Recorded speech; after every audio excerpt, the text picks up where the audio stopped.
दोस्तों, इस कहानी को जरा ध्यान से सुनिएगा क्योंकि ये कहानी आपके जिंदगी भर काम आएगी। बहुत समय पहले की बात है। एक छोटा सा नगर था। उस नगर में एक बहुत ही धनी सेठ रहा करता था। उस धनवान सेठ के पास कहने को सब कुछ था। किसी चीज की कोई कमी नहीं थी। उस धनवान सेठ ने अपने जीवन में बहुत बड़े बड़े मुकाम हासिल किए थे। उसने अपने जीवन में कई सफलताएं प्राप्त की थी। वह जिस नगर में भी व्यापार करने जाता, वहां पर भी उसे सफलता मिलना निश्चित था। वह अपने जीवन में कभी भी हारा नहीं था। उसका व्यापार भी खूब जोरों शोरों से चल रहा था। उसके पिताजी ने उसे ऐसी 4 बातें बता रखी थी जिसका वह नियमित पालन किया करता था और उन्हीं बातों का अनुसरण किया करता था। और उन्हीं बातों की वजह से उसका जीवन बड़ा ही सुखमय था। वह जीवन के हर क्षेत्र में सफल था। ऐसे ही काफी समय बीत गया और अब वह धनवान सेठ काफी बूढ़ा हो चुका था। अब उसे लगने लगा था कि मेरी मृत्यु बहुत नजदीक है। मेरी मृत्यु कभी भी हो सकती है। और वह जानता था कि उसका बेटा बहुत भोला है, बहुत नादान है। उसे अभी दुनियादारी की समझ नहीं है। इसलिए उसने अपने बेटे को अपने पास बुलाया और अपने बेटे से कहा, बेटा, मैंने अपने पिताजी से 4 बातें सीखी थी और उन्हीं बातों को मैंने अपने जीवन में उतारा। उन्हीं के अनुसरण की वजह से आज मैं अपने जीवन में इतना सफल हूं। अपना जीवन सुखमय पूर्वक बिता रहा हूं। उन्हीं बातों की वजह से आज मैं इतना सुखी हूं, संतुष्ट हूं और इतना धनवान हूं। ना ही कभी मुझे कोई बीमारी हुई और ना ही मुझे कभी कोई धन की कमी हुई। और तुम देख ही पा रहे हो कि मैं इस नगर का सर्वश्रेष्ठ धनवान हूं। लेकिन आज मेरे पास जो कुछ भी है, मैं उससे संतुष्ट हूं। मैं खुश हूं। लेकिन मैं चाहता हूं कि तुम मुझसे भी आगे बढ़ो। तुम और नाम कमाओ, तुम और धन कमाओ, लोग तुम्हारे बारे में जाने, तुम्हें पहचाने, क्योंकि हमारा समय कुछ और था और तुम्हारा आने वाला समय कुछ और ही है। उस धनवान सेठ ने अपने बेटे को अपने और करीब बुलाया और उससे कहने लगा, बेटा, आज मैं तुमको दुनिया की ऐसी 4 महत्वपूर्ण बातें बताने जा रहा हूं जो मुझे मेरे पिताजी ने बताई थी और इसी के कारण आज मैं इतना सफल हूं। यदि तुमने इन सभी बातों को अपने जीवन में उतार लिया, इनका नियमित तौर पर पालन किया, इनका अनुसरण किया, तो तुम भी अपने जीवन में बहुत धनवान बन जाओगे।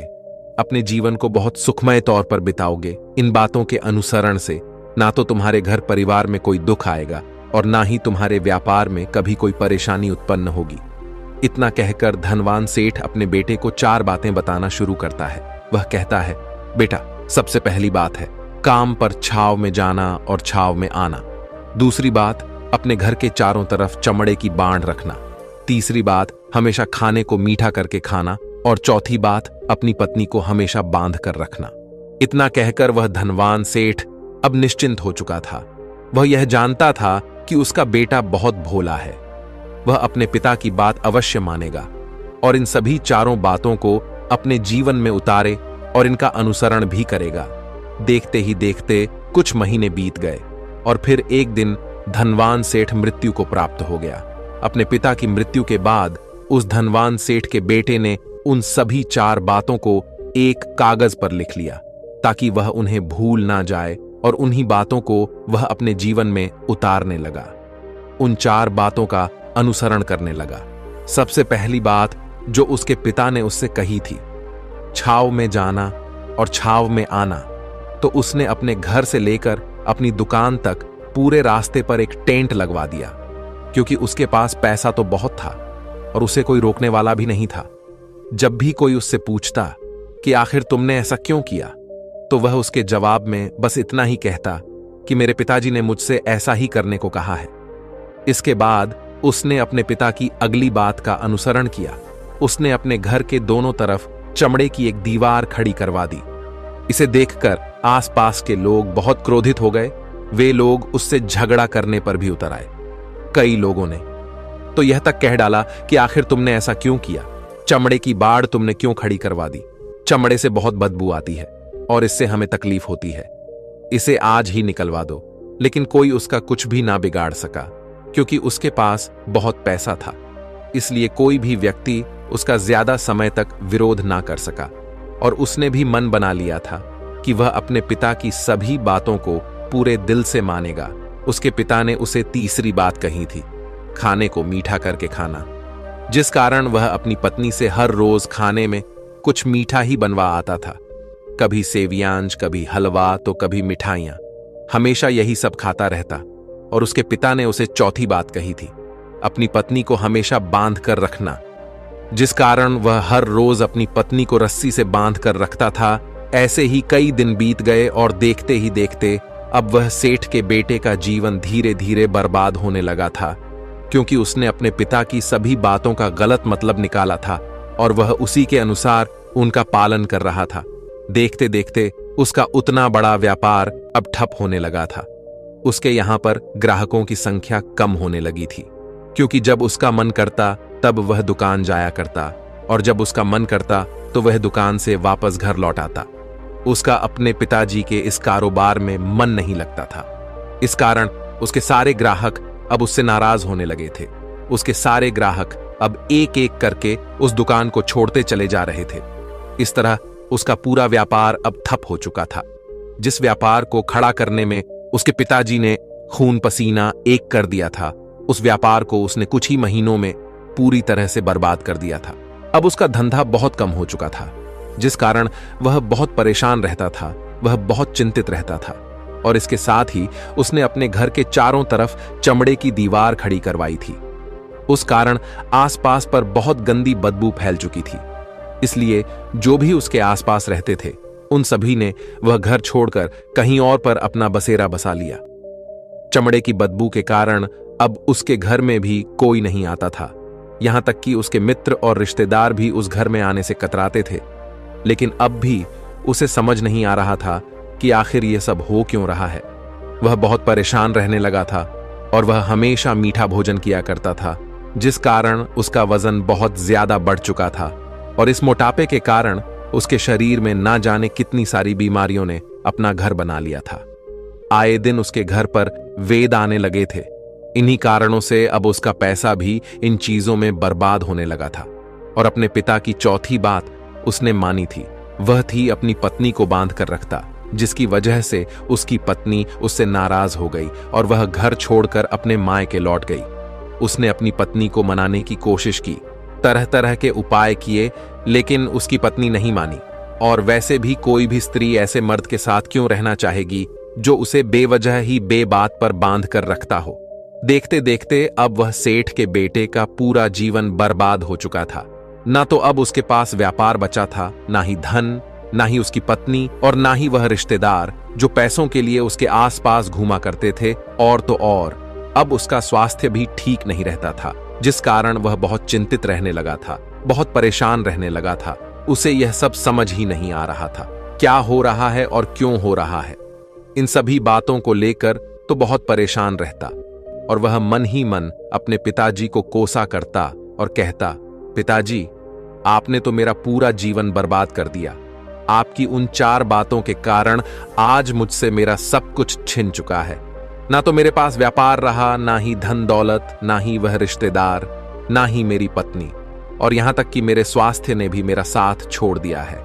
आप ही के कारण आज मेरा पूरा जीवन बर्बाद हो चुका है।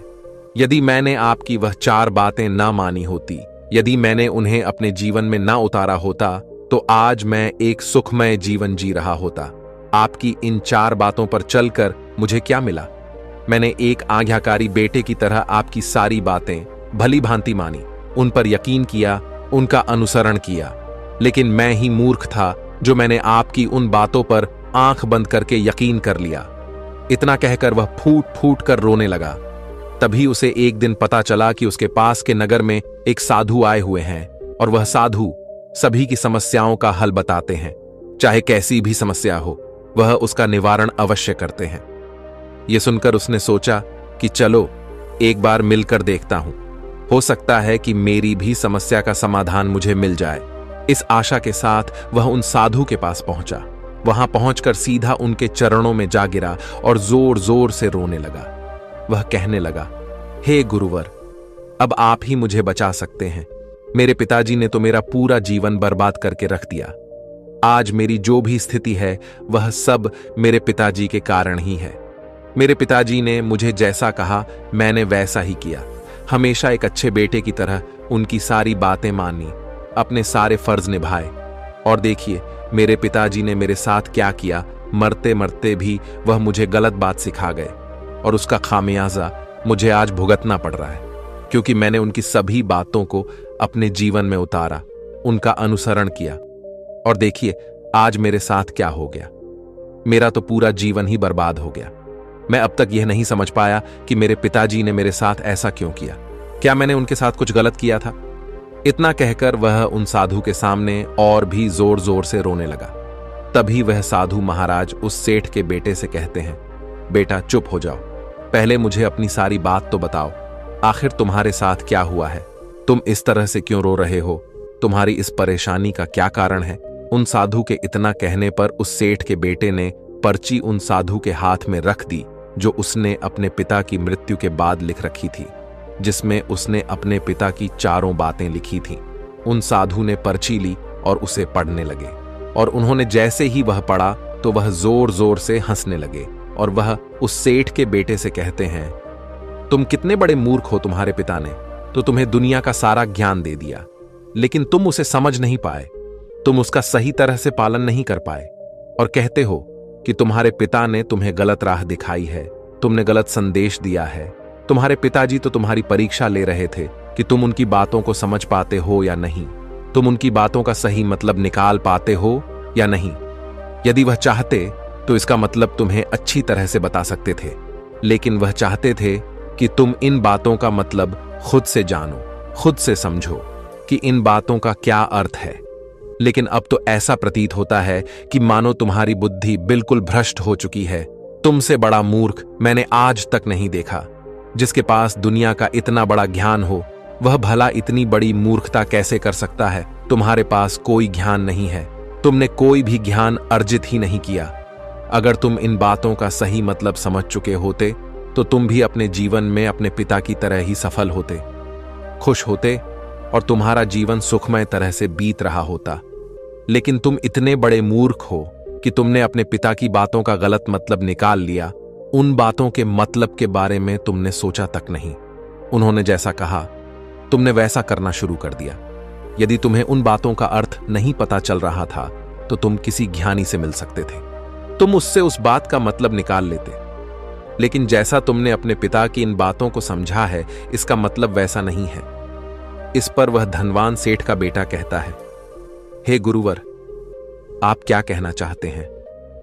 क्या मैं अपने पिता की बातों को सही नहीं समझ रहा? और वैसे भी इसमें समझने लायक है क्या? उन्होंने तो सब कुछ साफ साफ ही बताया था और मैंने उन्हें अपने जीवन में उसी तरह से उतार लिया, तो फिर मैंने गलत क्या किया है? इस पर गुरुवर एक बार फिर मुस्कुराने लगे और उस सेठ के बेटे से कहते हैं, बेटा, यह जो बातें लिखी गई हैं, इन बातों के पीछे एक गहरा अर्थ है जिसे तुम समझ नहीं पाए। इसी कारणवश तुमने यह मूर्खता कर दी और इसी कारणवश तुमने अपना पूरा जीवन बर्बाद कर लिया। लेकिन अब भी कुछ नहीं बिगड़ा, अब भी तुम्हारे पास बहुत समय है।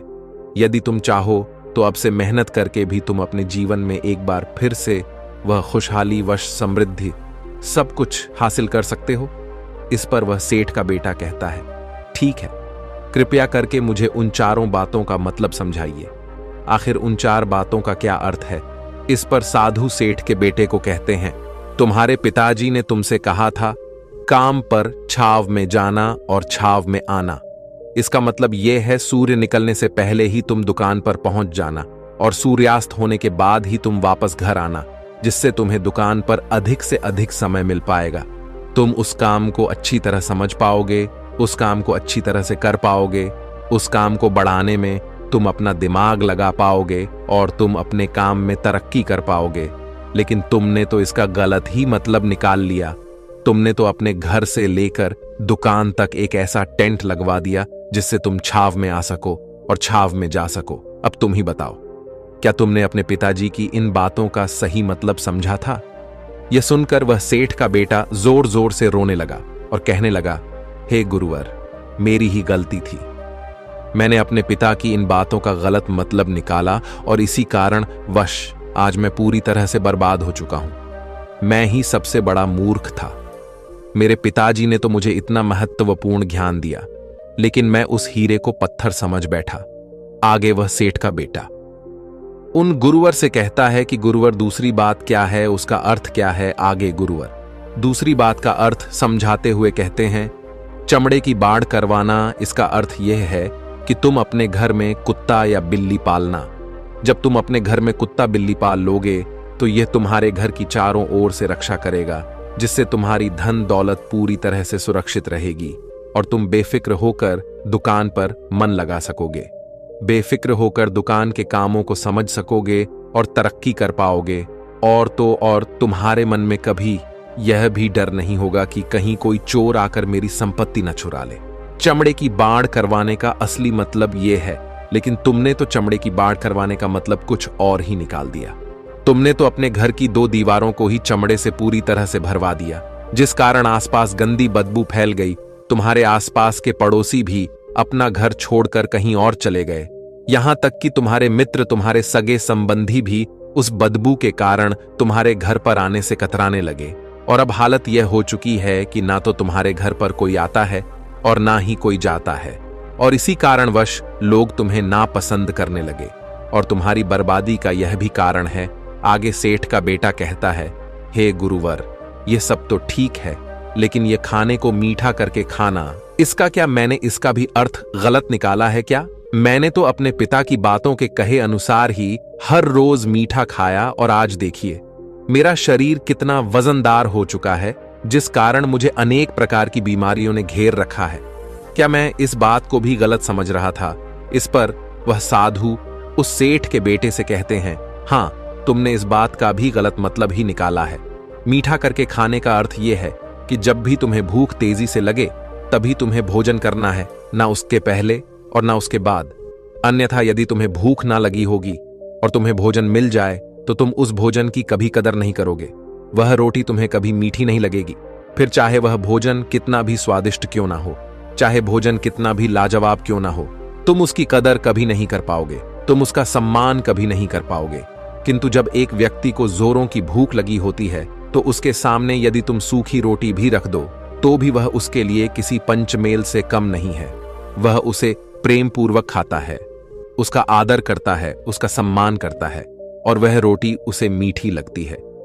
इसीलिए तुम्हारे पिताजी ने यह कहा था कि भोजन मीठा करके खाना, जिससे तुम्हारा स्वास्थ्य भी अच्छा रहेगा। क्योंकि जब एक व्यक्ति को भूख लगी होती है और उस समय पर जब वह भोजन करता है तो वह उसके लिए एक अमृत समान होता है, और वहीं पर जब किसी व्यक्ति को भूख ना लगी हो और ऐसे समय पर वह भोजन करता है तो वह उसके लिए विष समान है, वह उसे बहुत नुकसान पहुंचा सकता है। लेकिन तुमने तो इसका भी गलत मतलब निकाला था।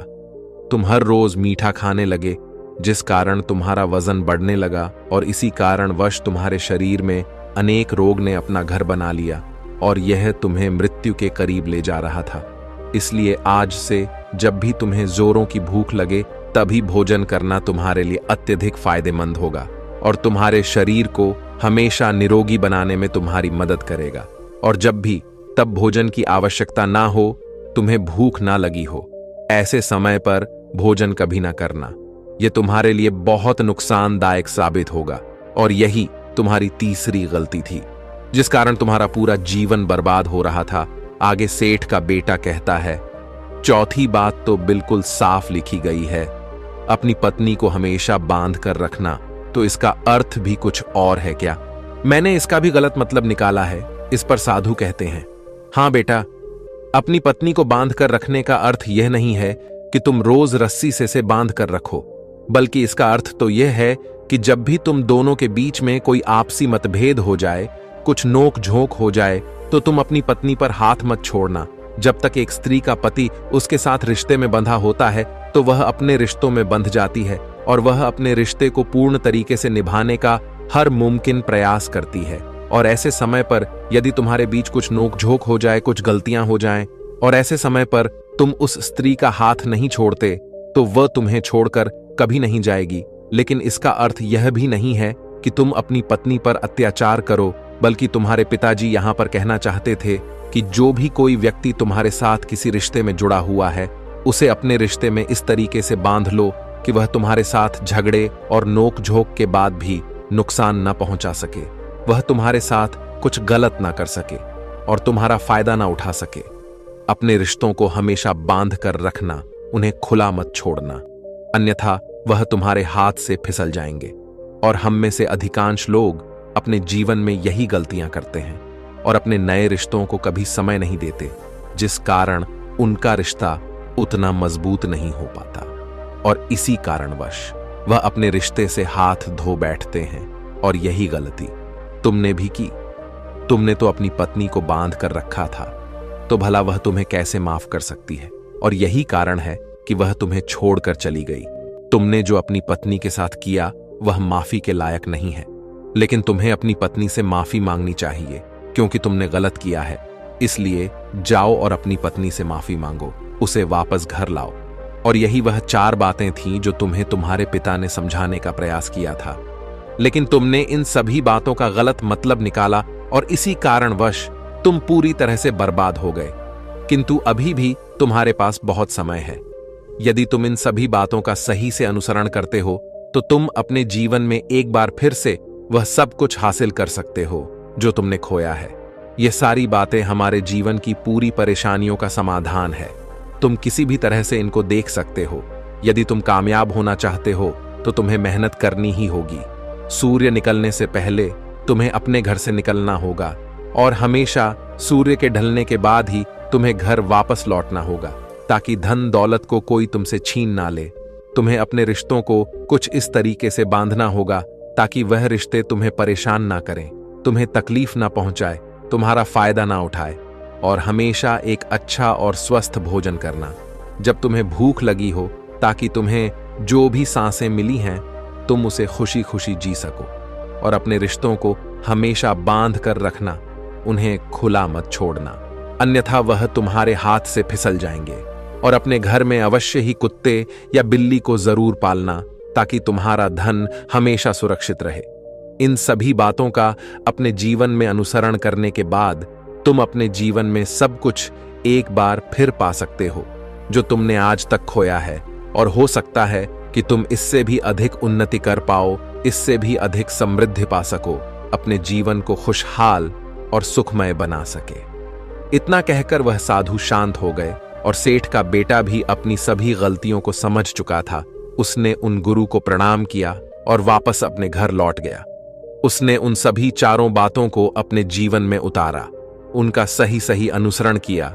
उसके बाद से उसके जीवन में सकारात्मक प्रभाव दिखने लगे। वह एक बार फिर से अपने व्यापार को खड़ा करने में सफल रहा। वह एक बार फिर से अपनी पत्नी को घर लाने में सफल रहा और देखते ही देखते उसका जीवन सुखमय और आनंदमय हो गया था। तो दोस्तों, मुझे उम्मीद है कि आपको यह आज कहानी पसंद आई होगी और आपने इससे कुछ सीखा होगा। कहानी के बारे में अपने विचार आप हमें नीचे कमेंट बॉक्स में कमेंट करके बता सकते हैं। जाने से पहले वीडियो को लाइक करें और चैनल को सब्सक्राइब जरूर करें। तो चलिए मिलते हैं ऐसी ही कोई नई कहानी। तब तक के लिए अपना ख्याल रखें। धन्यवाद।